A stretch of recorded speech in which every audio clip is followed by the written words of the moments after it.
what people are saying on Instagram is what you're saying? We're going to find out because I'm not 100% sure. Gotcha. Because it's been a hot minute since I've done it this way. All right, so we are now live, and then I can click go live on Instagram. And we are now live on Instagram, YouTube, and Facebook. And then comments won't show up unless the stream is public on Facebook by default. It's friends only. We should be able to see the YouTube comments, and then we're going to see if the Instagram comments come in through StreamYard, or if we're going to have to, or I'm going to have to see them from Instagram, and then we'll talk about them. So we'll see what happens. All right, we got a couple people joining us. Hi, my lovelies. Long time no see. Hello, whoever it is. Oh, Cody said, "Hey, everyone." Hello, randoms. All right, so basically we're here to talk about last weekend's event, which was Drifters of December. DOD as we shorten it, however we want to say it, and just kind of talk about the difference that everyone had kind of like their own, what's the word I'm looking for? Everybody had their own adventure and experience. Our own perspective. Yeah, absolutely. Actually, Rachel, why don't you go first? Because you've been to DOD, but you actually got to do the skid pad, which we rarely ever have, which Ryan made sure that we had. Thank God. And you got to run around in Doug for the weekend. I definitely Doug wasn't ready for anything other than skid pad, that's for sure. And who is Doug? For everybody who doesn't know? Oh, sorry. Doug is the drift car E46 shit box I have. Yeah. That would be correct, right, Ryan? Doug is temperamental. I've seen it. It's awful. Yeah. Yeah. It has its good side. Ryan's ugly side. Just not the underside. It's not the good side. Just we've all met Doug. If you look inside, interior wise, we're good. The engine bay, that's good too. Under the car, it's not horrible, but it's not, it's fine. It's a Northeast car. So, how did you feel about the skid pad? It was my first time seeing Potomac. I had never seen Potomac. I knew it existed. That was about it. Layout. Yeah, it was a good layout. It was it was big. It was wide open. There's literally, listen, if you were able to find the one wall of like K-rail, then you really suck. Like really suck. You were aiming for it, right? Yeah, you were like hyper. You were like hyper focused on, being out there. That's way out there. Yeah. Way out there. Yeah. Oh, Cody joined us on YouTube, so you guys can actually see his comments from YouTube. You should be able to see it in StreamYard. Where's that? Down below? It's a great skid pad, and the asphalt is actually, I think it's better than the Washington. Oh, it's great asphalt. Because it's like brand new. Grip. And I don't know, I was top and third gear out in my car, not a problem on the skid pad, which is flying. So I really like the Potomac pad. It's a lot of fun. I thought it was interesting that a lot of people were going there to shake loose first, as opposed to going like to Washington, and running around that. Good safe warm up spot though, Cody, your 5 laps for a set of tires, was that, are you referring to the skid pad, or are you referring to a particular circuit? That was the word I was looking for. I'm doing great today. All right, well, we'll let Cody get back to that. But I was surprised because there were a lot of people. He said, okay, so Potomac, he said he was getting 5 laps for a set of tires for him. Cody, you were the one who had commented about tires, if I remember correctly, on Facebook. I think I had Ryan comment on that actually. What tires did you end up going with, out of curiosity? Cody was drifting his friend's LS swapped BMW. Yeah. Okay. 651s for tires. 5 laps in that car seems about right. That car was laying down some serious smoke. I actually have absolutely no clue what car Cody was in. I don't have any clue as to who was in however many of the cars. What car that was? It was the one with the giant dinosaur hanging out the side. That's Kenny's car, correct? Kenny, yeah. Can't miss it. So that's the green one with like the orange plexi Green. or whatever in it. Okay. Now we're all on the same page. There it is. Yeah, Kenny. Yep. Okay. All right. So Potomac, you ran through it. Brew and I showed up at one point in time to check on you. I was like, I have to go see Rachel. I was like, I'm a horrible bestie. He did. He got in the passenger seat with me because I was having some steering issues where the car kept plowing regardless of playing with settings on the coils and playing with air pressures.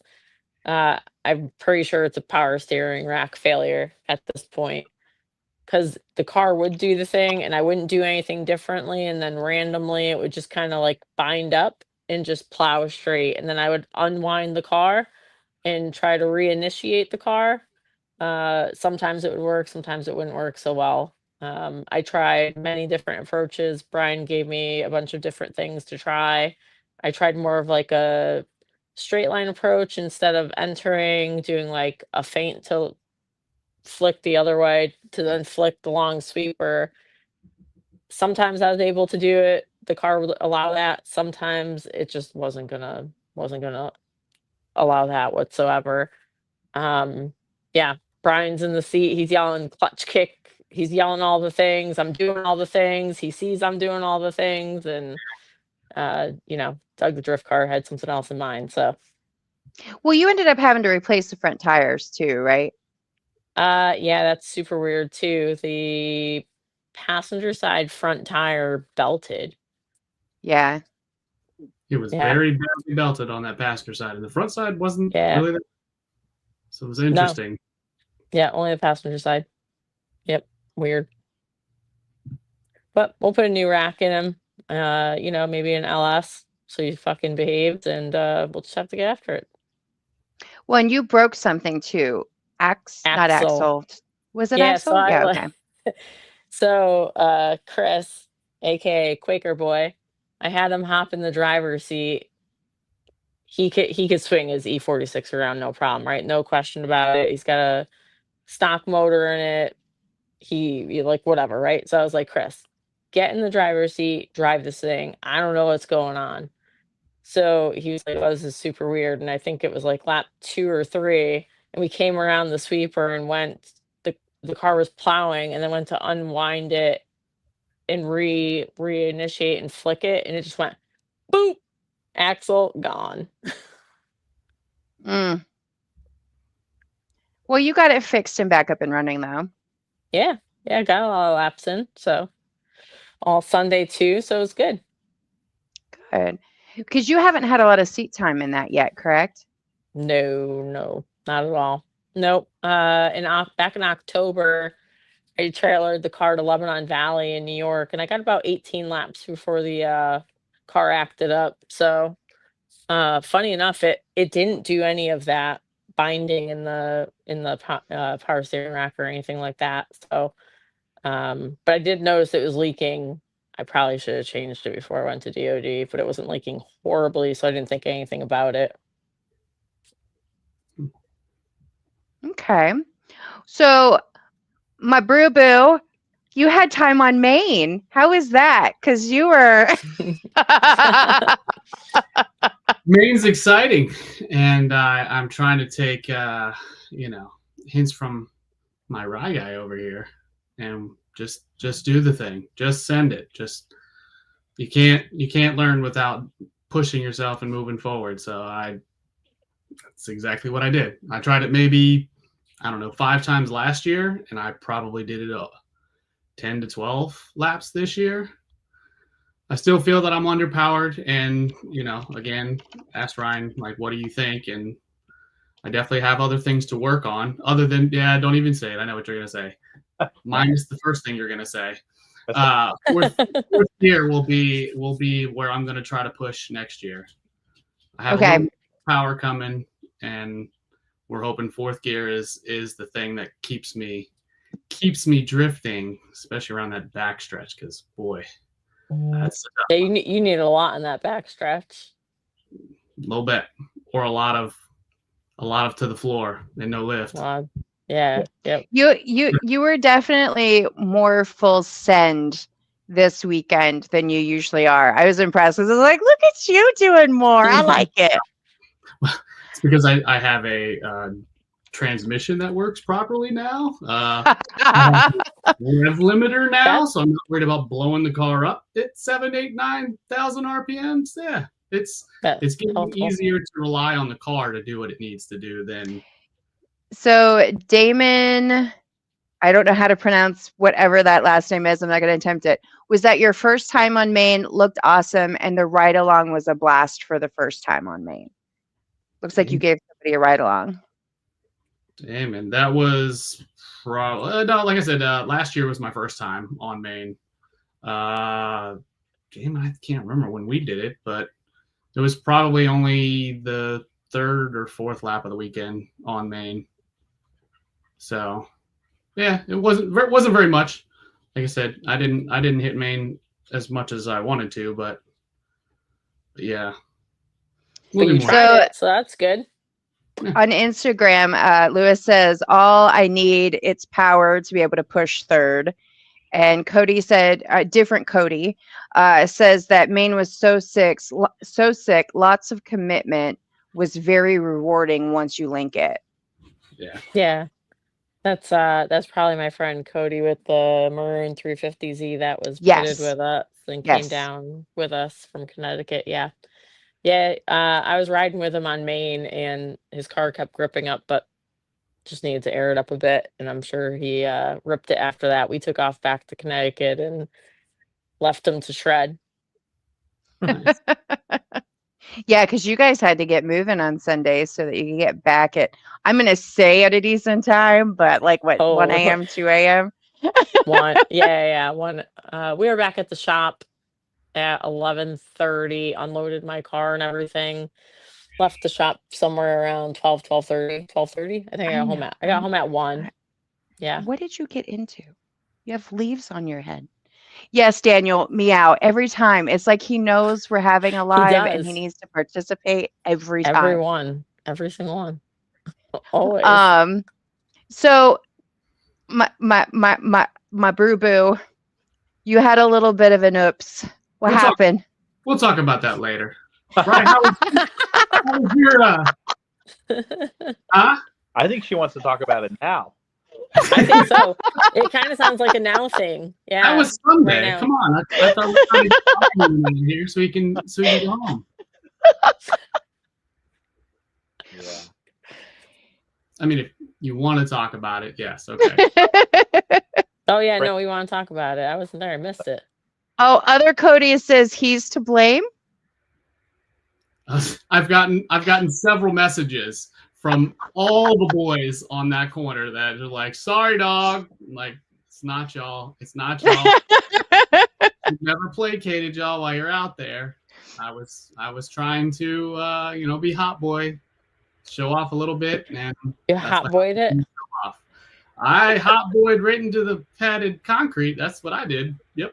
Ooh. It threw me 180. On Maine? No, this was on Shenandoah. All the guys are always on Shenandoah, like doing this, and Yeah. The boo crew. So you got big balls. You got big balls. That's what happened. You're like, I'm going to show you guys. They grew 3 sizes too large, and then they popped, and I went right into this or into the wall. Yeah, I smushed the rear just a little bit. We'll be back for next year. No worries. It'll get fixed. It didn't look horrible. I think Ryan said that you might need a little bit of framework, but it didn't look horrible from like quick glance. Praise him for that, because he came over to me and what did you say, Ryan? Come on. Tell it. Let's hear it. Everybody needs to hear this. He's got something.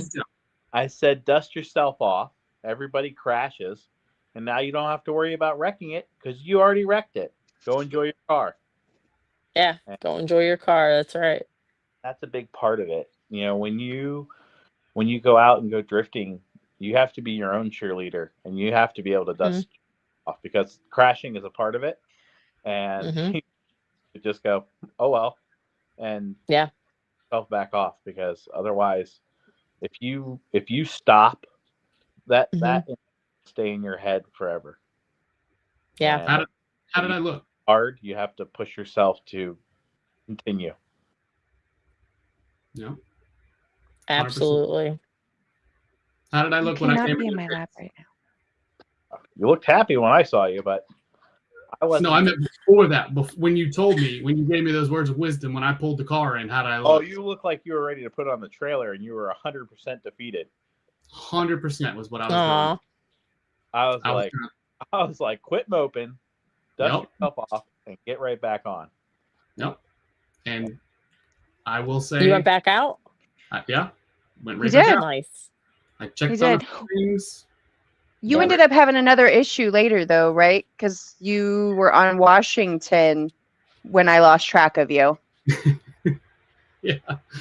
Yeah, yeah. So I'm assuming that the crash and probably tons of laps on Washington, and tons of times going over the rumble strips and that rock that's on Washington that I'm going to take Yeah. out and rip that thing out myself. Um, uh, Something rubbed the oil cooler line open, and so I started Ooh. oil everywhere. So I was like, Oh, all right, dang. now it's time to call it a day.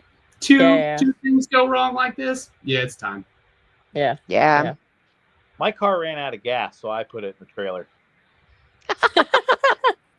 Out of gas, we're going home. There you go. Fuck it. Cody said I felt so bad after that I didn't wave at anyone. Cody, brother, I told you it's not.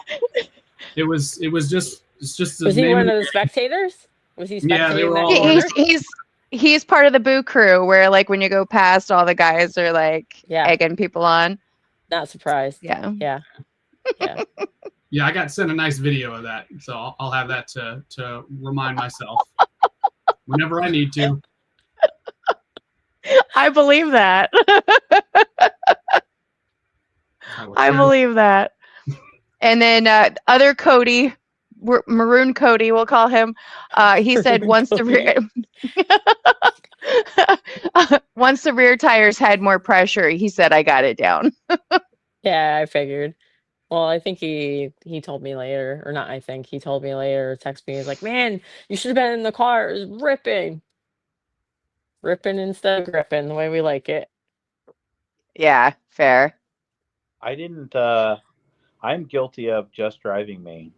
I drove the Potomac pad a few laps to test the car, and then the rest of the weekend I spent on Maine, because we only I get think that's understandable. Yeah. Yeah. one, and I spent the rest of the weekend there.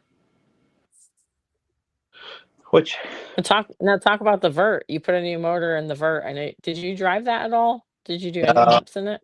no, the put a new motor in the vert and it misbehaved, so I am now vert's back outside on the trailer, and it's going Mhm. motor taken back out of it again. So sometimes Good God. Well, if I remember correctly, you were working on the vert right up until right before the day of the event, weren't you? yeah, it was on the dyno Thursday, and then it was at the track Friday. So Yeah. yeah, It's like Lime Rock all over again. It's like unfortunately, Grid Life all over again. because So Crunch time. our Cody would like to know, are they only going to have Maine for DOD in the future? I mean, we've brought it up multiple times. I don't know if that's ever going to change. And my understanding, and Ryan, you can correct me if I'm wrong, is Maine's usually rented for a lot of other events, which is one of the reasons we've never had it for anything other than DOD. they used to do a rivals weekend, but they didn't get the turnout that the track needed to make that make sense. Um, so yeah, we're pretty much just going to get it for DoD, and we're pretty hard on the track as far as any other motorsports or training they're having. We rip the grass up. There's no sugarcoating it. Like, Yeah. I've been there since 2009. I put 2 tires in the dirt. Guilty. It's hard on the track, and I think a lot of people go, well, who cares if it's just grass and dirt? Well, it's grass and dirt that's on the asphalt, and then the very next weekend would be, let's say, motorcycles. Probably not ideal. So we get it at the end of the year. I think in reality, that's probably all we'll ever get is the end of the year. Okay. Yep, that makes sense. Cody's asking also, what is the advanced days? I don't know what that means. So those are going to be driver training days. The track is adding some more Potomac pad days. That's awesome. A weekend, and it's Washington. It normally sells out. It hits the cap, and we have to add people. So we obviously, as a community, we're thirsty for skid pad style events. So the track is going to offer multiple different days of skid pad driving on Potomac, which is really cool. Before, it was kind of like mostly government training and we weren't allowed to go over there, but it's now Summit has opened it up for drifting, and you'll see more stuff done over there. And Kathleen wants a place where we're going to have certain weekends for different groups of driving, where we're going to have some driver instruction. It's not going to be just for people that have never driven. It's going to be for people that have driven for years that want to try to make that next step. Or, yeah, I got my caged car. Now I have to tandem and I'm not comfortable. Well, what a great place to learn and get comfortable with tandems out on the Potomac pad. So I think you'll see more information.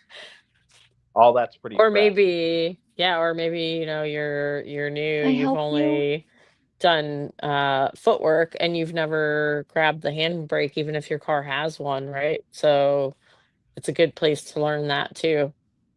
Yeah, it is. And I personally want nothing to do with the fucking handbrake right now. Brian tried to introduce me to it. He's like, just do this. Just go and then clutch kick and then grab that. And then I was like, okay. I told her speed. Speed is what we need. Well, at first you told me I had too much speed when you were watching. You had too much speed in a weird. Well, it looked like it from where I was sitting, but then once I got in the car, I was like, oh, "This isn't that bad. It's just." Yeah, from the outside, it was like Speed Racer. Yeah. So, yeah. Okay, so go ahead, Ryan. All that schedule for the Potomac pad and extra days on top of our regular DN scheduled stuff. The schedule, I think, pretty much stayed the same from last year to this year, but these Potomac days got added. And they're on Motorsport Reg, and when Kathleen makes a decision like that, she's going to do it. So she's that's awesome. Hard, which I think will be great. I really think that our community will come out those days, and I think it'll be a ton of fun. Do you think it'll be 1 day, 2 day? What do you think? I think if you go on Motorsport Reg, there's going to be days that are going to be different lengths, and she's trying to control the cost and make it easier for people to come out and run their car. So I'm not 100% on the price, so I'm not going to say anything, but it's going to be less at the end. And she's trying to make it fun for people. I think her schedule on it was, instead of 9 to 5, it's going to be like 10 to 3, and the cost will be significantly less. And it's just going to be about going out and enjoying your car and having fun. Yeah, that's good.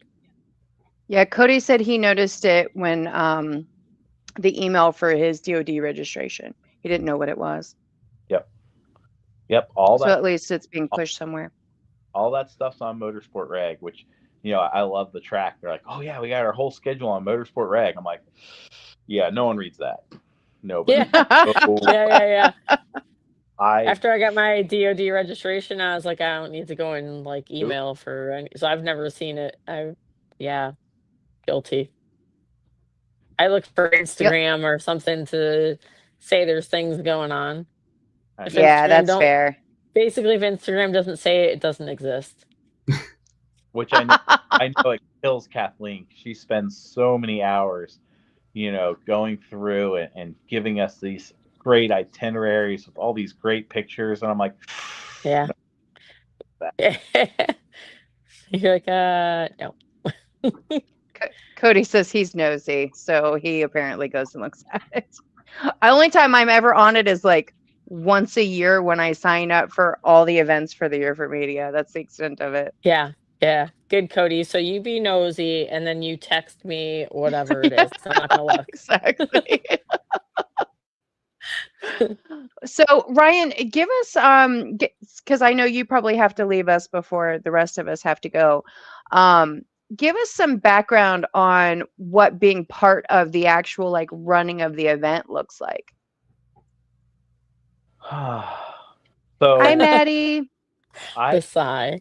I've done this since 2009, and I think the first DoD was December 6th, 2009, and Jens Scott, which is the Bill Scott's son, he kind of pushed half drifting at Summit, and he came up with this crazy idea of opening all the tracks and running them all day.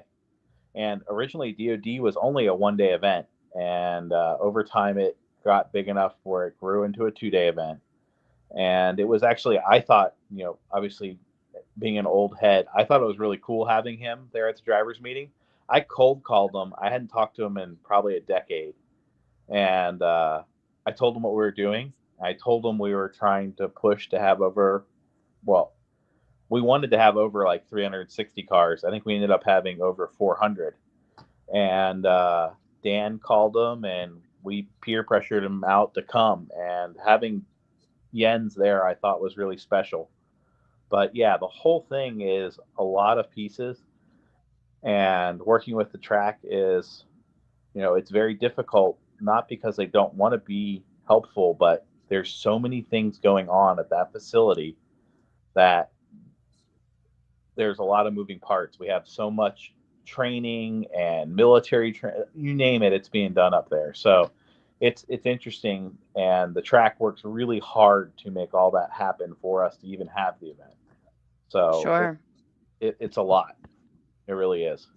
I'm sure. I'm sure there's a lot of behind the scenes logistics that nobody even thinks about, right? Because a lot of people don't even know that like there's military training that happens there Yeah. at all. Everyone just thinks it's a racetrack and like what could be so Yeah. hard, right? It's a controlled environment. Of asphalt that no one cares about, and it's like totally not. Like, I got there and there's places I'm not allowed to go to, and I'm just like, okay, well, we're gonna wait till 6 o'clock to cone tracks because we're not allowed over there yet. Yeah. It's a lot. It's a lot. I think next year I'm going to punish myself less and only drive on Sunday, as I tried to Yeah, it's drive, probably smart. and it's just a lot. But Well, you also set up and ran the party as well too. So Mhm. that in and of itself is a feat to try to get that much put together in such a short period of time. Yeah, it is, bravo. Really. and Like you I'm not. killed it. And everyone loved the party. And a lot of people I had a don't good know time. that So there's a lot of people or probably everybody that doesn't know that you're the one that like solely puts yeah, that on, yeah. not anybody else.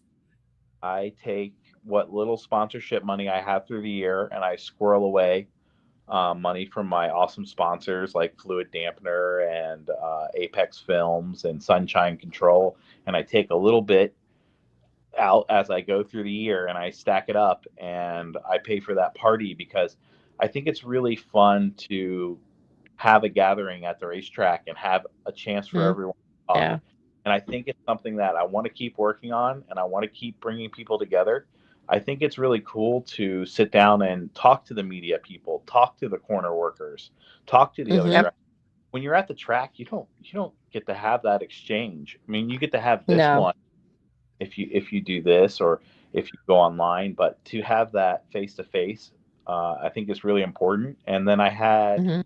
I had the grillers come out, and I don't know if They were everybody guys so fun. Oh my god, they were so fun.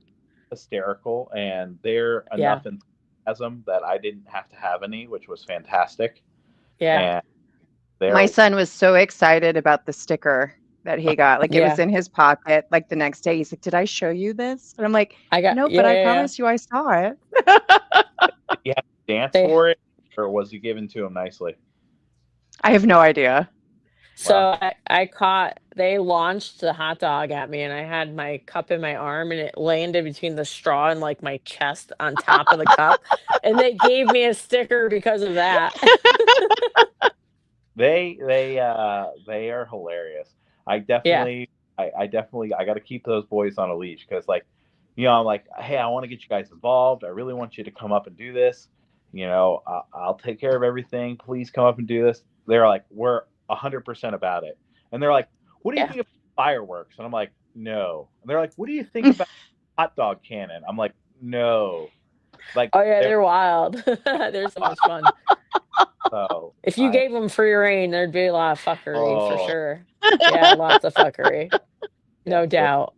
are fucking. Uh, I love the three of them are just perfect together, and they did a great job. They cooked 330 hot dogs. Yeah, amazing. I believe that. I believe that Amazing. every time I looked over, they were launching a hot dog somewhere. Oh yeah. Which Yeah, for like sure. so next year, am I buying 450 hot dogs a week? So, Right? like, all right, but we're gonna be adjusting, and in each year we keep getting more and more people come out. Yeah. And, a lot of our pro drivers and invited drivers, they come to the party. It was really fun. Jimmy came out and spent some time Mhm. there, and we just have a great time. And the cider and s'mores. I think we ate 600 marshmallows. It's pretty Holy solid. shit. So, 600. That's a lot of marshmallows. Yeah. so we had a good time. We burned a half a cord of wood in one weekend. So Yeah. we did a good job down there, and I think everyone enjoyed it. I did. I had fun. Yeah. Everyone enjoyed I it had a, everywhere you looked I had a, around. Everybody was smiling and having fun. yeah, Yeah. I had a great time. I actually even got to participate. Actually, Brian and I both did. We got to participate in Drew's birthday camera cake that upsoar. So Shar made the cake, and so Shar and Laurent come walking with his cake. I'm like, "Who's loved right now, sir?" And I'm like, I got my cell phone out, like taking video. Bruce eating cake with his gloves on. I'm like, I don't know what's happening anymore. There's just a lot Yeah. happening, but. Yeah. My But yeah, mother- Ryan. But yeah, Ryan, back to your point about the party, right? Like everybody goes and pits and paddocks with their friends, right? And Mhm. Summit Point as a whole is just a massive property. So you'll never see there's so many people that I never even saw. And then I see on Instagram like that they were there or I knew they were coming, but I just never ran into them just because. Yeah. Yeah. Well, I mean, that's even like from a media perspective for this event. I can't track everybody down. And Yeah. actually messaged Rachel, Ryan, Brew, I think Callaway and Danimal. He's in the chat with us at the moment. I don't know what to do with anything that I shot. Because I Yeah. have video, I have photos, but I find my photos, nobody pays attention to them when I post them anywhere. So I'm like, why do I keep Mm, doing photos? And then I have all this video and I'm like, what am I going to do with it? Like, because I didn't go with any intention of what I was shooting because working on the Jeep and the trailer situation, I didn't go, hey guys, I'm coming. Make sure you book me before I get there. So I'm just kind of like free floating and wandering the event, just grabbing whatever. And now I'm like, I don't know what to do with any of this. So I'm probably going to be a lazy editor and take Ryan's advice and just slap all the clips into a YouTube video and then go find your shit. go go find your shit. Yeah. Definitely don't toss it out. You took it, use it. Yeah. Well, I always keep it, but it's so very often I don't touch all of it. Like I have a bunch of it, and like if I think something's like cool, I might put something together. But at Hmm. some point in time, I got to either dial it down or like figure out how to crank it out a little bit more. Let me go Mm. through a couple of comments here real quick, and then we'll get we'll get back to it. See, Dan, I got a year-end email from Summit with next year's schedule. Yeah, I saw that one too. I haven't looked at it yet, of course, but I saw it. Because they have to have that put together before the previous year is over. And then, Ryan, have you ever been in the cave? Somebody else mentioned that to me over the weekend. I'm The not. cave. What's the cave? If I'm not paid, I'm not going in a cave. No. There's a cave on the property? Oh, you name it, it's on the property. Really? Yeah. Yes. I've been in a cave. I used to do all that stuff. I mean, I grew up on the property in reality. My dad started racing in 84 and I was born in 87. So I grew up at the track, and I've definitely seen the track change over the years. I know when I was really young, they still had a motocross track. I used to go ride my bike on that. I thought it was awesome. But no, I've never been in the cave. I know where it is, but I've never been inside of it. Nope. Okay. Madison said that she had a friend come spectate and almost got onto Jefferson where they were practicing. I'm guessing she meant pit maneuvers. So she said we always double check where we're supposed to be. And then Cody said thank you for the party, and he got a Glizzy sticker. And he said, I got the sticker for not making Ryan's golf cart go faster. Yes, the golf cart. Good old golf cart. Dan agreed that the cake was tasty. Cody said we had beer pong back on the Shenny Pit and had a bunch of people randomly show up.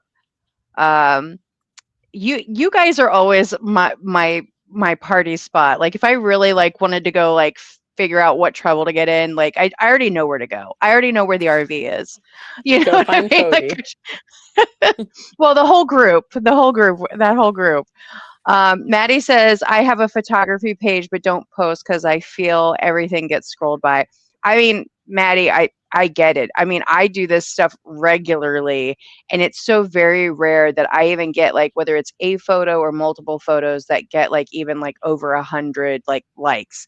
And the reason I use that marker is because very often it's 20 people, 30 maybe if I'm lucky. And it's just why do I keep doing this to myself? It's quit spending the time there. But it's at the same time, I want to get better at the car photography. I'm not very good at photographing cars. Somehow I ended up being a little bit better at taking video of cars, but I don't seem to be great at photographing them, or I over edit them kind of deal. And then I'm just okay, I'm over it at this point. I'm gonna put the screws to you, because I think all those media people that come out and take those photos, even if you don't like them, you should post them, because I know there's guys out there that are on their 4th, 5th, 6th event that have never got a picture of their car, and you're right. That is a big bummer, and I know that some of that is earned, right? Getting media of your car, some of that is earned, right? Have you put the time into to demand that respect of someone's time and camera, where your driving is at? But I love it when people post, and I'm going to probably mess up the name. Is it Spooky or Stooky Media? Stooky. Kills it. They put up 300 photos, right? Good God. I love that, because I know at some point someone found a picture of their car that they wouldn't have had, and I really like that. Yeah. So I only saw one picture of my car so far. I saw it tonight. I was way in the back. I see it by the trailer. That's guilty of it. I build my cars. I want my cars to look a certain way, and I'm sure when you take a picture, you want it to look a certain way, and if it doesn't meet your standards, it's getting axed. But that picture difference of someone, in reality continuing to drift. And that's really the power of social media and the media that come up there. It pushes drifting in a direction that it wouldn't be without it. And it's so important. You're right. And I don't disagree with any of that. I think the hard part is is bridging the time, because I'm Mm, not great at bulk editing. I have gotten better at it because I keep trying different things. But I take too long to edit because I have a hard time making that separation between like blow and go and art. Like I always want it to look like art when I edit it, and I can't do that to 1,500 photos that I shot, and maybe like 50 to 100 of them are worth looking at. yeah. And then the other drawback is that I don't always intentionally shoot photos. I did shoot some photos because I'm going to say I got stuck on Washington because I went over with Brew, and then there were like, ride along, ride along, ride along, ride along. And I'm like, thank God I had my camera because I don't Mm, know what I would have done with myself. But those were intentional photos. And those are decent, but very often what I do is as I'm taking video, I'm taking like a screen grab as I'm taking the video, and they're not great. You know, they're grainy, they're really noisy. Maybe I could make them look like film. And then like I go through this whole thought process and loop, and I'm like, meh. It's like, do I want to spend my time there? And it's really tough because so often media doesn't get paid at these events. Now, whether that's because they didn't market themselves well enough or whether the money's just not there. And the media people have conversations all the time in the background. One of the things that Ryan's talking about with like what the car looks like, when you have a car that looks like it's supposed to be there and it's dialed in, everybody wants to take a photo of that car, right? mm-hmm. So that's why you have that group of people that don't necessarily get a photo because they've got 4 different panels that are 4 different colors, or the bumper's falling off, or you know, they don't have a hood, whatever it is. A lot of media people are going to skip that. I will still Yeah. shoot it, whether that's video or whether it's photo, but it doesn't necessarily mean that I'm going to get to those photos because there's no want or desire from the person that I shot. One, because they probably don't know that I shot it.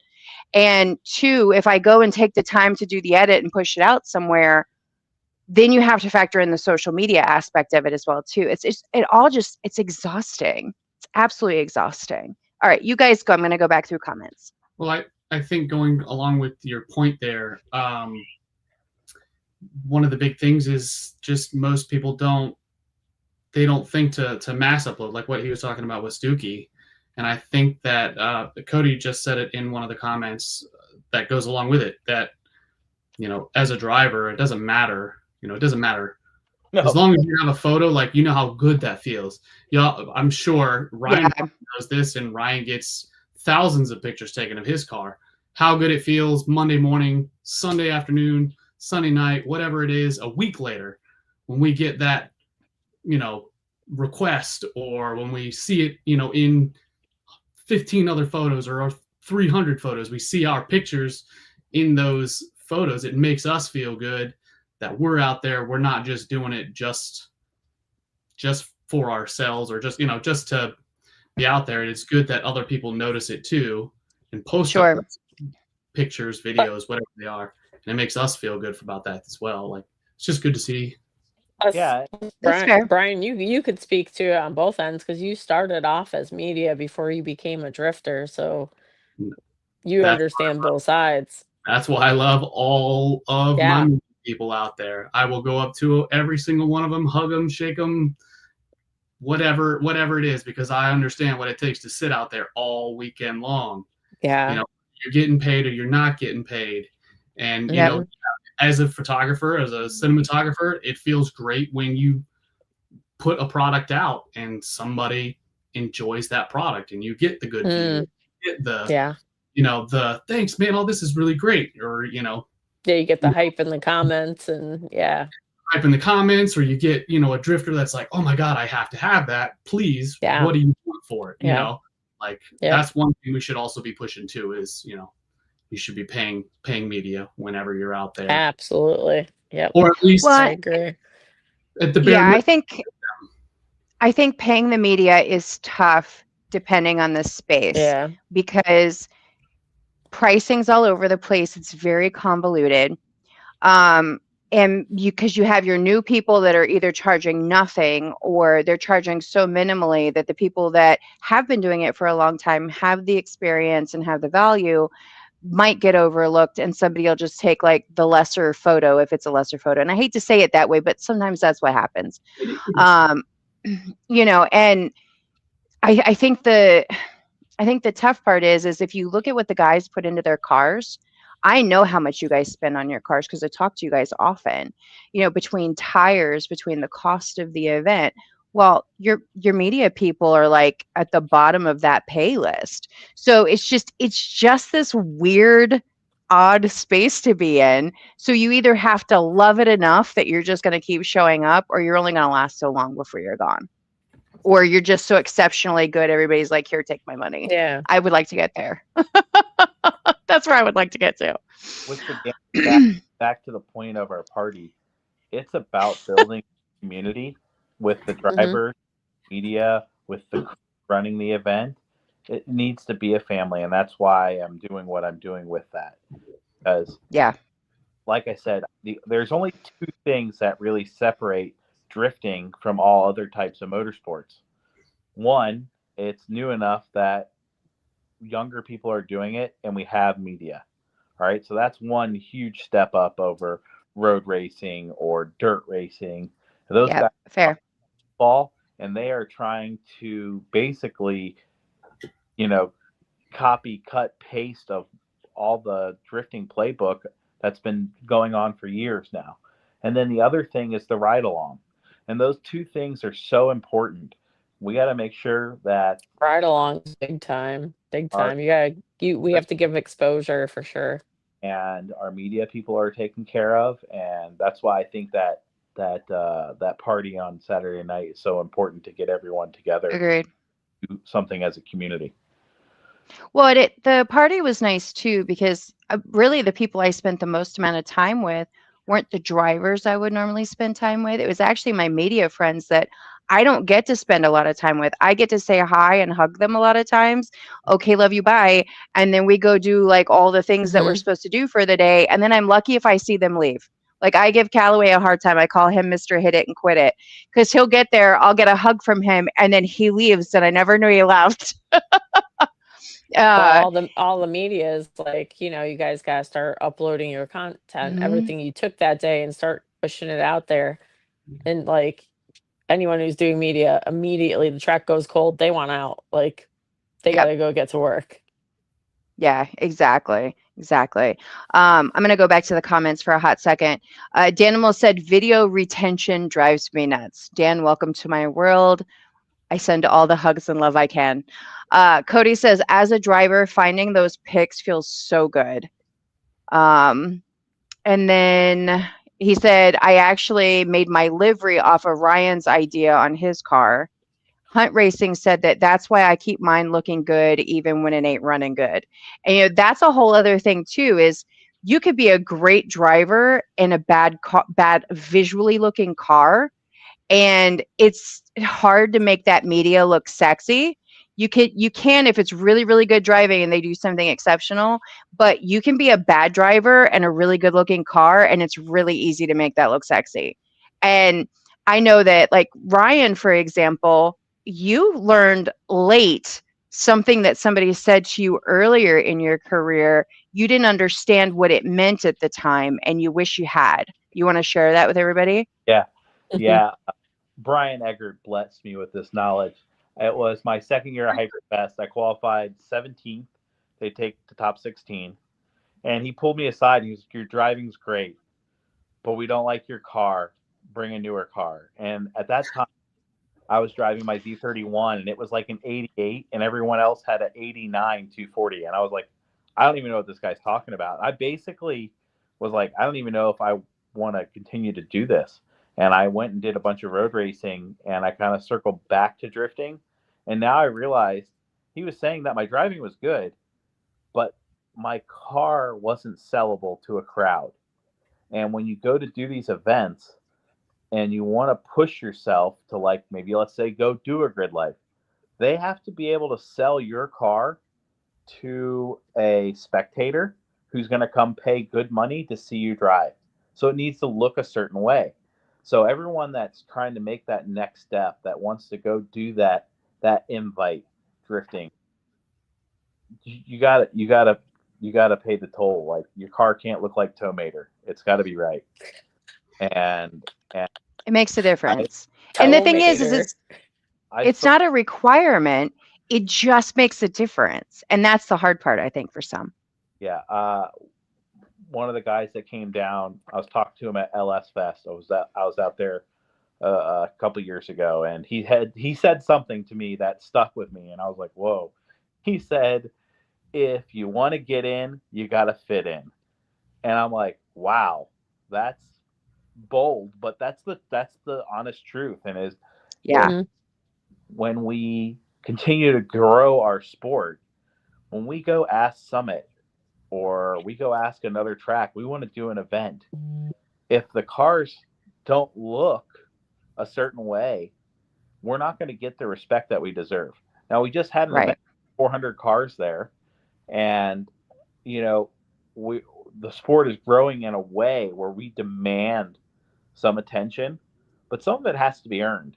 And I think the look of the field of the cars and having the car look some type of professional is okay. I'm not saying that every car has to have a livery. I actually prefer mine without it.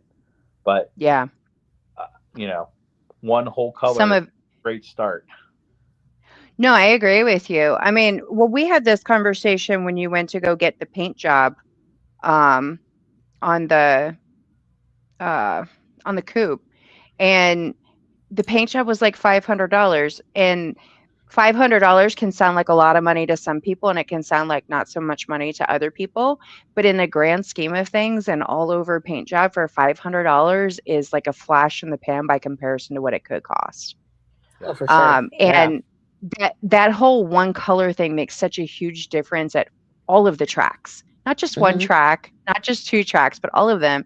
I agree with you on the livery. Sometimes I think the liveries are overkill, but there's tracks that require, well, I'll say not tracks. There are events that require the livery. And then when you get to a certain point where you have like sponsorship and stuff, you're almost required to have it on the car because you have to showcase those people. Yep. Speaking of sponsors, my car is completely white for 2026. So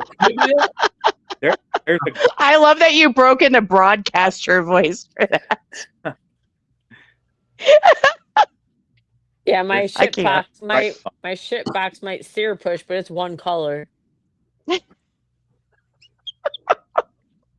Yeah, and I think that's also part of drifting that we need to focus on.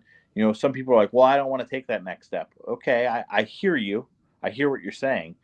But if you don't progress in the sport and you don't continue to push yourself, what happens is we have drivers, and I'm not going to name names, that have beautiful, well-built, awesome cars that sit in garages because they didn't push themselves to take the next step and to keep it interesting for them. And drifters are like stars. Eventually you burn out because it's like, why am I doing this? So I think it is important to always push yourself out of your comfort zone. Go, I'm going to go sign up for Drift Appalachia this year. I signed up to do Pantera. I'm going to have to re-sign up and try to get to go to Grid Life. You should push yourself to do those things because it'll make a nice difference in what you're doing.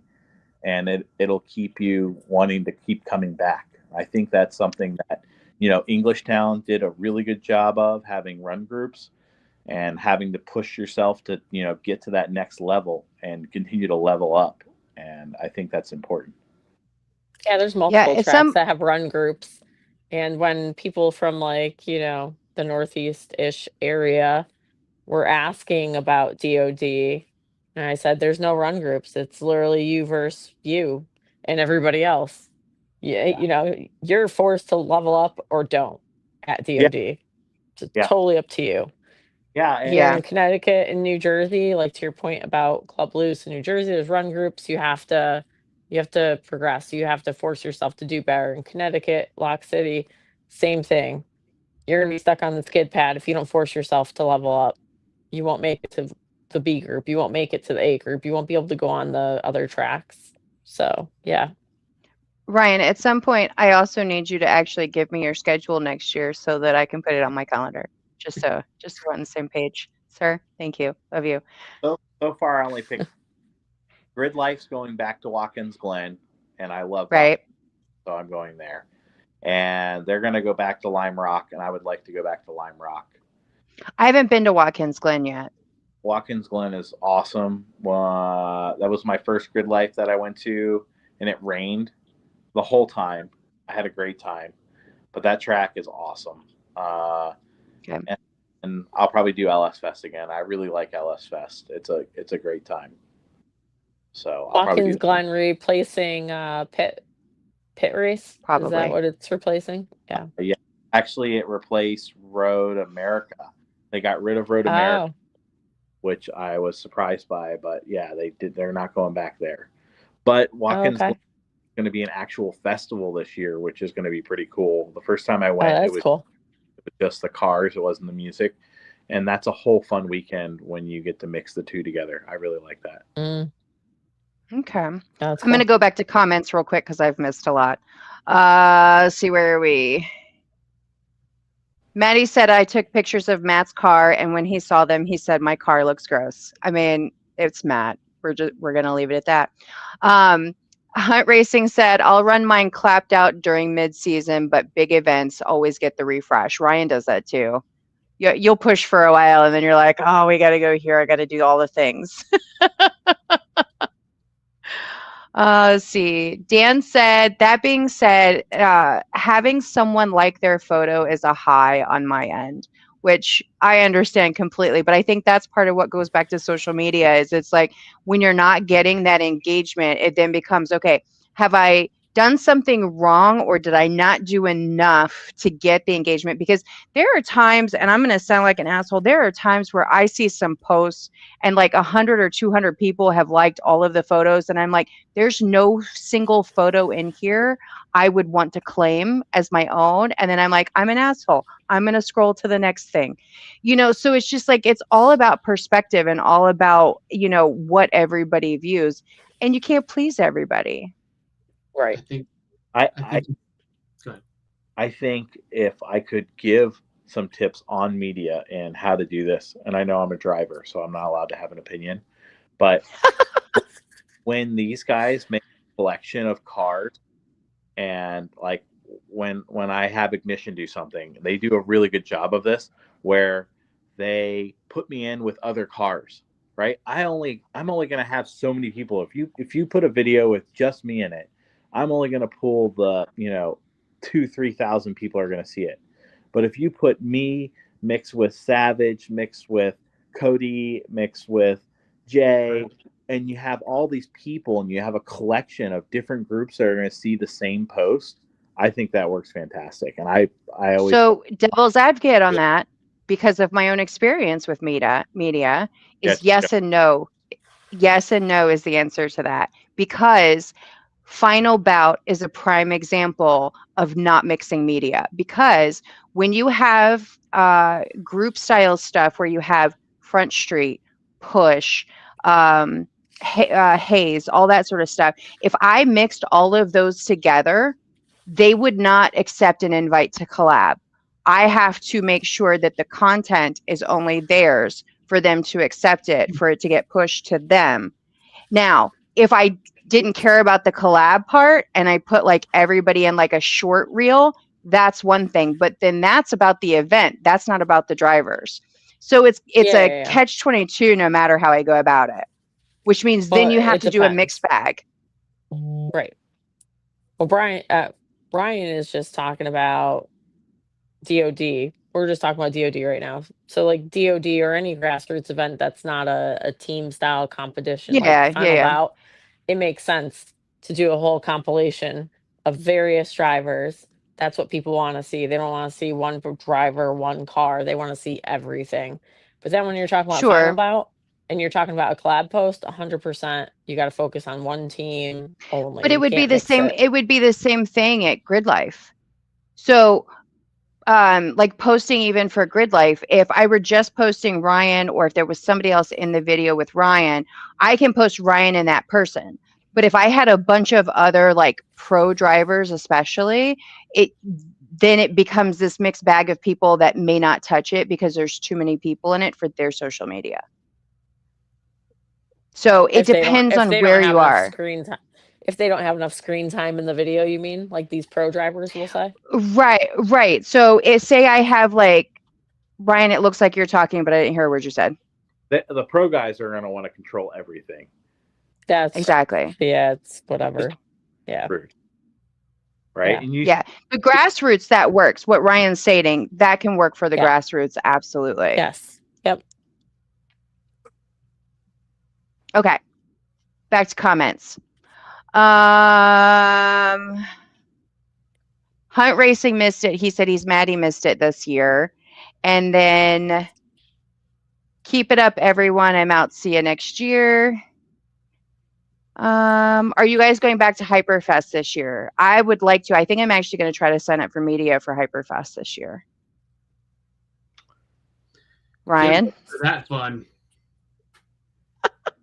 Meeting's a lot of fun for that event. I had a good time. That Friday, I think. So I don't know if I'm going or Saturday. So I might have to miss that one. Larry's getting married. Who's getting married? Larry. Well, that's important. Oh, okay. I got you. It's still at a racetrack, but yeah. He's getting married at the main. That's awesome. So Cody has also signed up for Pantera. And he says Drift Appalachia scares him. Yeah. It would scare me too. And then,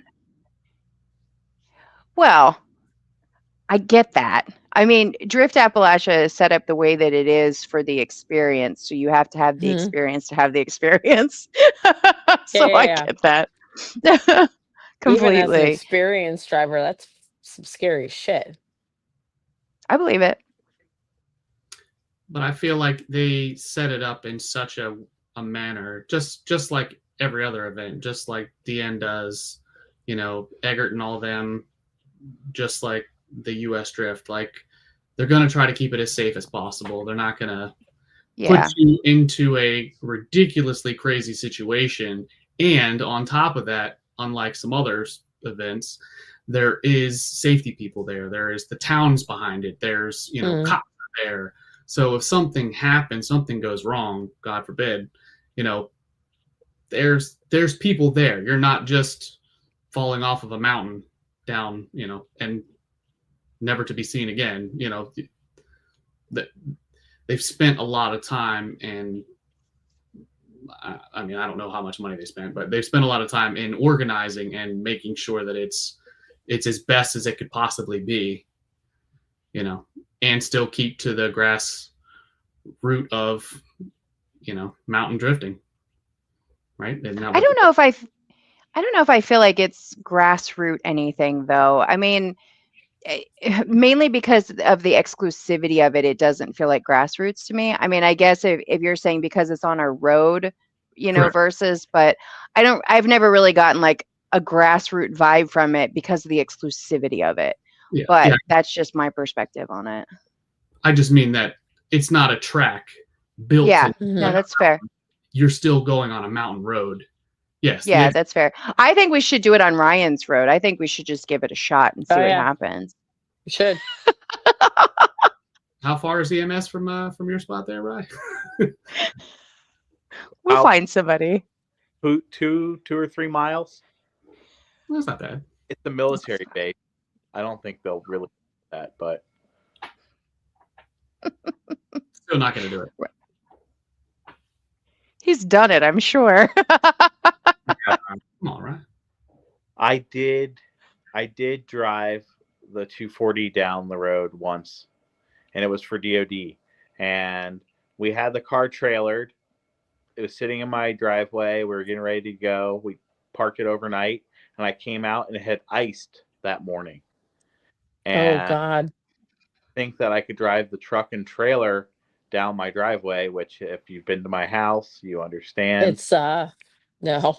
It's pretty steep. It's its own rampage.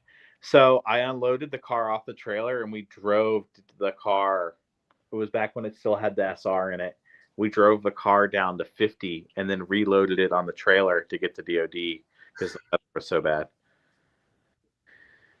But that's the only time I've ever really driven the drift car down the road. Okay.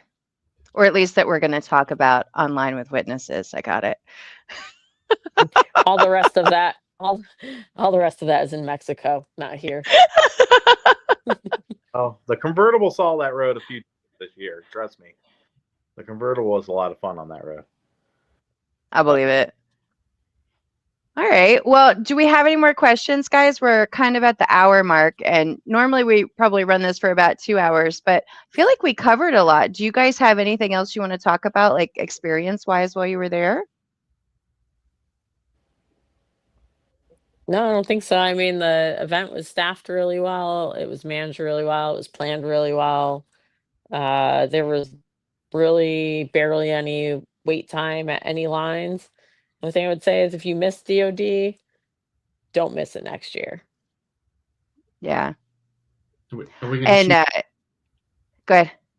I was going to say, are we going to shoot for 500 next year? What's Right. 5. It didn't even feel like 400, quite honestly, you know? It did not. And no, Yeah. like it was just managed so well Well, it that was you wouldn't even spread. know that.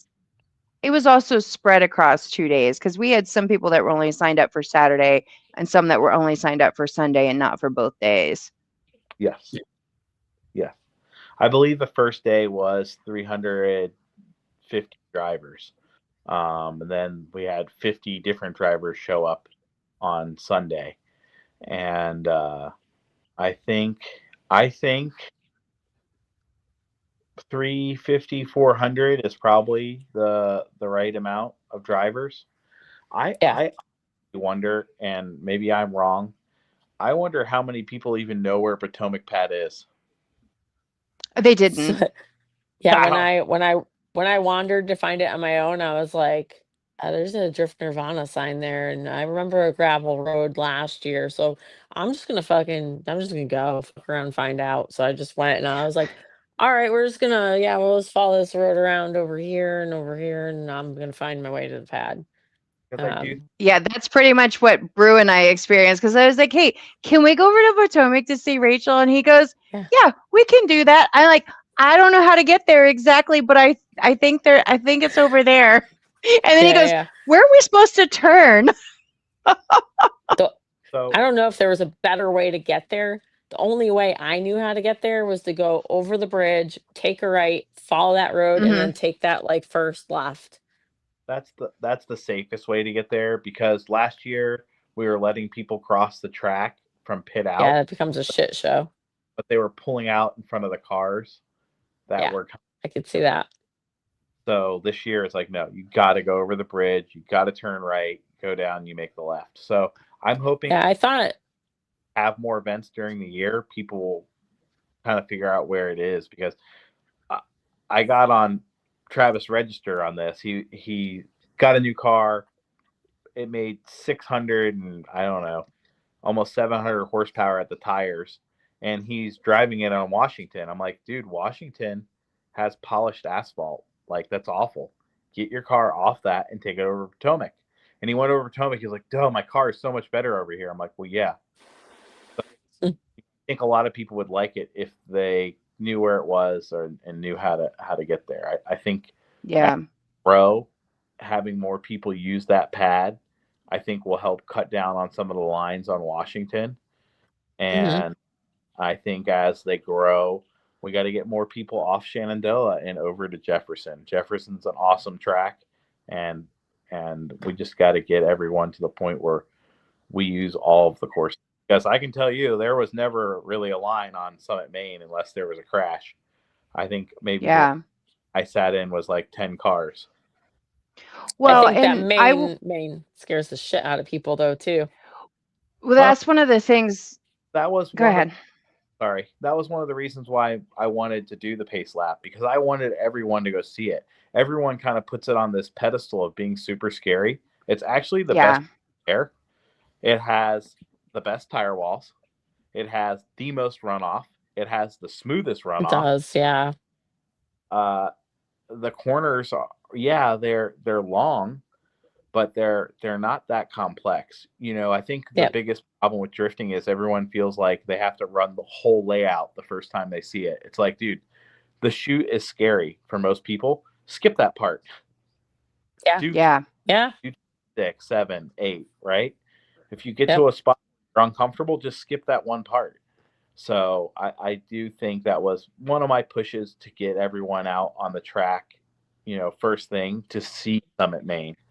I thought the parade lap was a lot of fun, and I wanted to have something to show the mass amount of cars that were out on the track at one time. That was a great idea. Great idea. So, Somebody, I don't know who it was, had posted a time lapse of all the cars on the track. I was like, holy shit. You just don't Yeah. understand the volume of cars it is until you see that. Yeah. Yeah, agreed. Well, I will say, like, from a media perspective for Maine, I shot Maine, I want to say the most because I don't get access to it. Now, I had more access to it when I was there for ASRA because the motorcycles get to use all of Maine. We don't get to use all of Maine. We only get to use a portion of it. And I didn't even know Mm, that because I had been on Maine for last year's DOD. ASRA happened this year for me, and then DOD for Maine again. And one of the conversations that I had with everybody is the fact that I get kind of bored. I mean, I've been to every event this year at Summit. So Shenandoah, Washington, Jefferson, I see them every time or every other time that I'm there. So all of my stuff just starts to kind of look the same after a while because there's only certain media spots you can get into. So mhm. Maine's great, but then there's so many cars that you miss out on because either people are afraid of Maine, they don't feel like they have enough horsepower for it, or they tried it once, it was scary, they didn't want to go back and do it again, which is fine. All of those things are valid and fair. I'm not giving anybody a hard time. It's just that I think that's what happens with Maine to a point where I couldn't just go hang out on Maine for the day because there were other people that I wanted to see and experience and check out that I wouldn't have gotten because I was on Maine like the majority of the time. But Jefferson's a frustration point for me because for rivals, they open up access to Jefferson, but I can't have access to Jefferson from a media perspective any other time of the year. And I don't like competitions. I don't even want to show up for competitions. They're long and they're exhausting. And there's nothing amazing happening typically, unless, depending on the drivers involved. And the fact that we can have access to it and I witness that, I'm like, excuse me, when do we get that again at a different point in time, boys and girls? I would like to have that. Thank you. Because otherwise, all of your footage looks like everybody else's footage because you can only shoot from one wall. So it just there's always going to be limitations in different places, and we've got a couple of people talking in the comments, and I apologize, guys, I haven't overlooked you, but I'm running my mouth. Looks Saturday, definitely saw some crowds on Washington. Potomac is hard to find. Maddie said herself and her friends had no idea where Potomac was. And then Decar said, I spent the weekend at Potomac. I must have done 100 laps. It was a great Yeah, place for my first we time did. drifting and learning. And Sunday, that's yeah, exactly Sunday, what we him and want to I. hear. well, then, Yeah, Sunday, Dan and I had gone over to Potomac first thing. We were literally hot lapping it. There was 3 cars, him, me, and one other person. Nobody was over there. We were just literally just kept going Yeah, nonstop. That's awesome. oh, Yeah, and then we, that means all the grumbling's worth it. So, I like I said, yeah, I think that's going to be a really nice addition to Drift Nirvana this year, having the pad and being able to, absolutely. because I think it's necessary, and I think the skills that you learn on that skid pad are hmm gonna lay onto having the what's the word I'm looking for? I guess the willingness to go out and send it on Confidence. the confidence. Yeah. Right? confidence. Yeah, My car's too slow for Maine. I don't know the driver. I saw the video. I've watched it 10 times. Stock Miata, tan top, white car, throwing huge uh, backies. So huge. everyone. So a little bit of background. A little bit of background on that one. I was over there with Wes for a hot minute, another media guy, and he was intentionally looking for this particular Miata because he likes to shoot Miatas because he drives one. And I'm gonna say the kid in the white Miata because he's 18 and his background is sim driving, so he just hopped in and made backies look like they were fucking easy. Yep. I know. You know? Stock horsepower. If stock horsepower Miata can go on that track, anybody can. Anybody Yep. needs a reality slap, find that video, watch it for like a half hour like I did, because that's all you need. Do you guys need your trailer or park next to it? Mm-mm. Okay. I'll be back. All right. Bye. I'm still still unloading cars. So that's all right. The two place is still loaded. We haven't unloaded it, so yeah. I get it. Cody said that a lot of people wrecked on Jefferson this year. I think there's a lot of wrecks in general everywhere when you have that many people driving and they're just lapping it and lapping it and lapping it, and something goes wrong with the car or something just doesn't go properly. Because I mean, how many times do you hear somebody go, "I was doing the thing, but it kept going straight," you know? yeah. So it happens because there were several people who wiped out in the same spot on pistol grip too. So I think everybody's skill level is different for You're sure. on a tire, right? And you think you can get one more lap on those tires, and that's usually when things go south. Or you're run out of talent. So you know, I think one or the other, a little both maybe. You know, we discussed this before, and I don't know if it's something that I have the power to change. If it were up to me, I would change it. You know, DOD is the only weekend we don't do a lunch break, and I want to push to have a true lunch break, because what we do is we cut 2 tracks down, we leave 2 tracks open, and what ends up happening is no one stops to take care of themselves. And no, I was so dehydrated, it was terrible. I made Brew and I stop. We stopped at noon both days to eat and take a minute. We both look at each other like, it's time. Yeah. I've been doing this my whole life. I'm guilty of it. My dad grabbed me on Sunday, like 3:00. He's like, "Did you eat lunch?" No. So I might push to have a real lunch break if people didn't grumble about it. I think we should. What it does is everyone goes, "Well, the lines are really long." Well, yeah, 3/4 of the facility is closed. Everyone's on Washington and Shenandoah right now because Maine is closed and Potomac is Jefferson's closed. So we create. I don't think it would be bad. Yeah.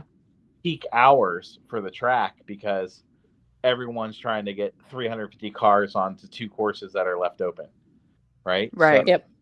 I do think we do have a lot of crashes for DOD, and I think if we did stop for a real lunch break and we force people to, hey, let's take that break. Take a minute. Let's take a minute. Let's get that bottle of water. Let's get that Gatorade. Let's get lunch. Yeah, get that food. Yep. I think and check the car even. You know, because that's the other thing is like everybody gets to rip it and run it until they need new tires. They don't stop to check on the car sometimes. No. Yeah. I think I agree. I think there should be a lunch break. Just like shut it down for an hour, just across the map. Just shut it down. And we got a lot of grief about our schedule for that, because it was originally gonna be we were gonna shut down, and we're gonna go back to our tradition of not having a lunch, because it is different. But I'm not sure if it's productive. It might be counterproductive for the day, because yes, that's fair. Whoever said that we had some crashes, we had some crashes. We definitely had that. Yeah, for sure. But there's see, Matt and Ethan love to drive both Jefferson and Maine, but they aren't open super often. Yeah, well, in Jefferson we only get when we have Washington, right? We don't usually get Jefferson if we have Shenandoah, because Shenandoah we get pistol grip, like we get the whole Shenandoah, or we get Washington and Jefferson together. It's usually like 2 days a year, right? That we do Jefferson. Yeah, I think one of rivals, and then there's like a weekend that leads up before it that's an open day. So yeah. And again, I will say this: the track is going to do things that is good for the track. So when we have Jefferson's days, we don't have the turnout necessary to continue to go, oh, we need more Jefferson days. We're not selling out at a Jefferson day. We're selling out on a Washington day or a Shenandoah day. So Yeah. Well, and Cody said one of the Jefferson days is Rivals. And I think there was confusion with Rivals this year because the way the information came out was as if you could only show up if you were doing the competition, and that Washington and everything like wouldn't be open, or you couldn't run Jefferson as well. But everything was open like throughout the whole day, but I don't think anybody knew that was actually happening to where they could just go drift regardless of whether they wanted to be in the comp or not. So I think there was a little bit of confusion on how that information was delivered. And that probably affected numbers as well, too, because I think you would have had more people who wanted to just drive versus being in the competition. Competitions are hit or miss at every track that I've been to. They're either super big or it's kind of meh. There doesn't seem to be any in between. I think that track, if it were up to me, is a pretty tough one to have a comp on. And I also think that they do it on the same weekend as LS Fest. So 50 Yeah, cars from the East Coast that happen to be fully tandem ready that are going to go battle, they're automatically already yanked from that weekend. So sure. I've missed Rivals the last 2 years because of that. Yeah, I wish I had gone to LS Fest with you, but I hadn't been to Rivals yet, which was one of the reasons that I went on ahead and went to it this year, because I didn't go to it the year before. So I didn't actually know what to expect because I had never been to one. And Maroon Cody, how many drivers show up for regular? CT Cody. Okay, CT Cody, how many drivers show up for the regular events, and do events sell out? Washington, I do believe, hit the cap this year, and we uncapped it just to try to get everyone in. I believe that was this year, right? It was like a madhouse this year for Washington. Normally, I think you're going to have somewhere between 70 to 100 cars for an event. I feel like that's fair. Does that sound right, Brian? Sounds about right. Yeah. Yeah. So, just DOD where it's wild like this. I think Fainer Fright had 86 cars this year, I think. Which was down from last year, but because there were so many events that weekend, there were probably a good 6 different events that weekend. There was 5 events within 5 hours. Yeah. Yeah, that's a lot. Absolutely. Such a terrible problem to have, y'all. So many choices. Cody said, Dawn got to see me chase cones at Rivals. The amount of cones that got eaten at Rivals was crazy. And there was one particular cone, the poor guy that got, and I can't think of his name. He wasn't one of our regulars, corner workers. He's one of the traveling ones. This poor guy kept having to get out of his little hut there to go out and grab the cone. I'm like, dude, at any point in time, we're younger than you. We can go get it. I promise. He goes, yeah, but I'm not supposed to let you.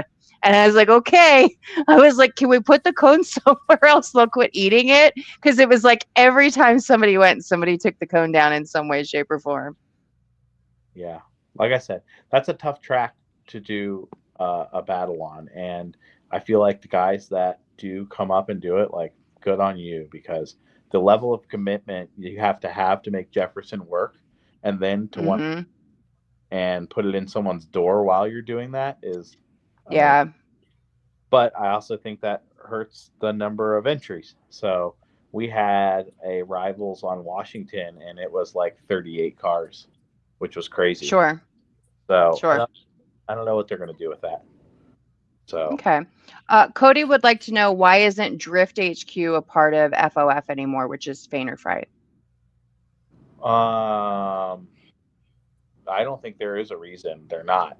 I just think obviously I can't speak for Drift HQ, but I would assume they do so much stuff with their other invitational stuff that they're doing throughout the year, which they didn't used to do, that we probably get, our event's not as important as what he's doing in England Sure. or what he's doing. Sure. You know what I mean? So I think CT Cody says rivals on Washington sounds awesome. that's what I say, but nobody listens to me. You're just a guy. I mean, we do. We do. We love you. Yeah. Yeah. I listen from time to time. No. I talked to Dorte this winter, trying to get him out to get DOD. They want to come back. I don't know if they'll come back for Faint or Fright, but they want to come back for DOD. So eventually you will Awesome. back. I always invite them. And I think the year before they wanted to, and they had bad weather. They had a hurricane come in. So if this, I think they're just, by the end of the year, they're done with drifting, which I feel like most people are. Sure. But Well, and I think the other tough part about DOD is the time of year. I mean, we were all checking the weather like up until we were walking out the door, between snow, 30-degree temperatures, I have considered staying home, I'm not gonna lie. Like, I don't I love care all about of you, but my house is nice and warm. the temps I don't care about, but the snow for the travel coming from like Connecticut down, I kept an eye on that because I was Sure. like, if it's gonna be snow, during our travel, we were gonna pull the cord on the event, and none of us were gonna come Sure. down.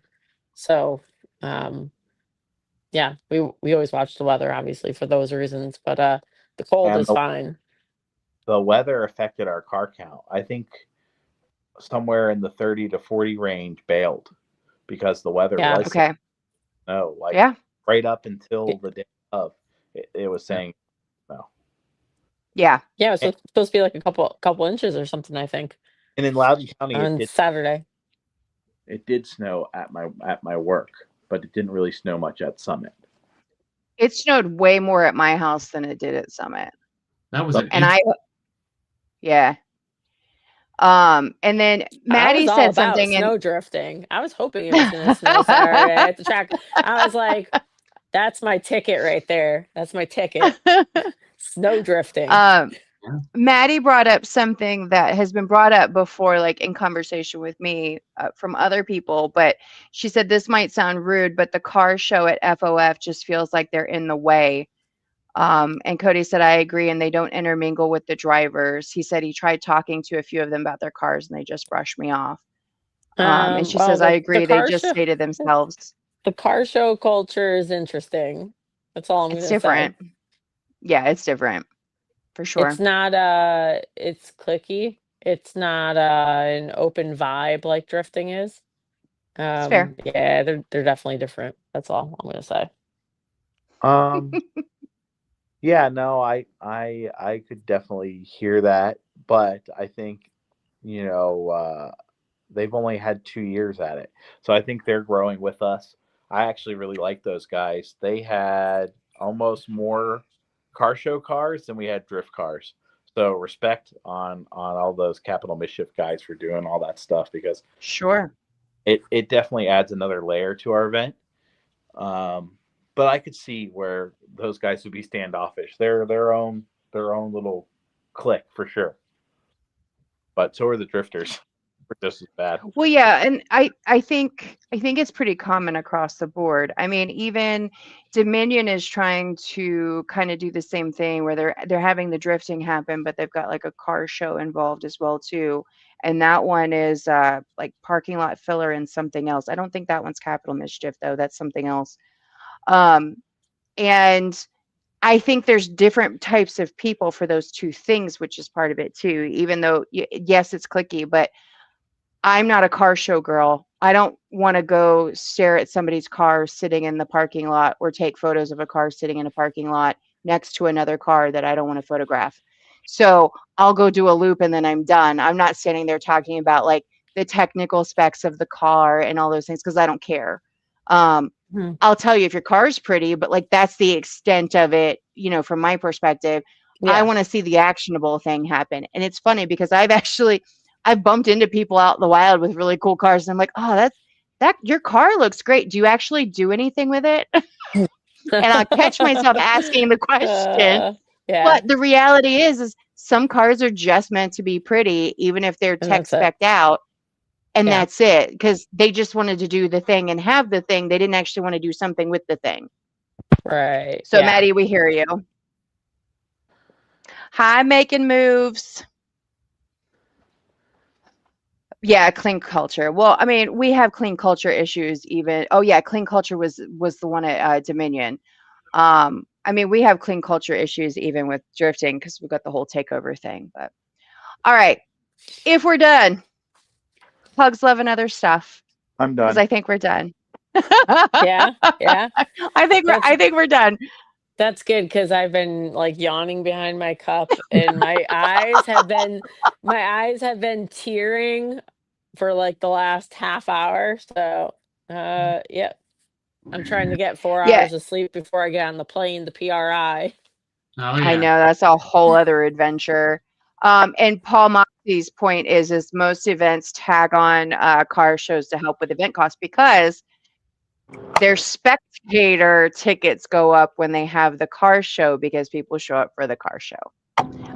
So that's a lot of times why we see that happening.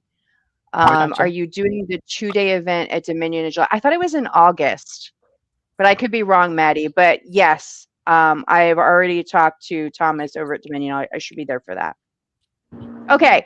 I love you guys. Mwah. Thank you for joining us as always. You're amazing humans, and I appreciate everybody on my screen. Yes. Thanks for joining, guys. See ya. Everybody have a good night. Bye, guys. Bye. All right. We are offline. We are ending the stream. Did it end yet? Bye. Try.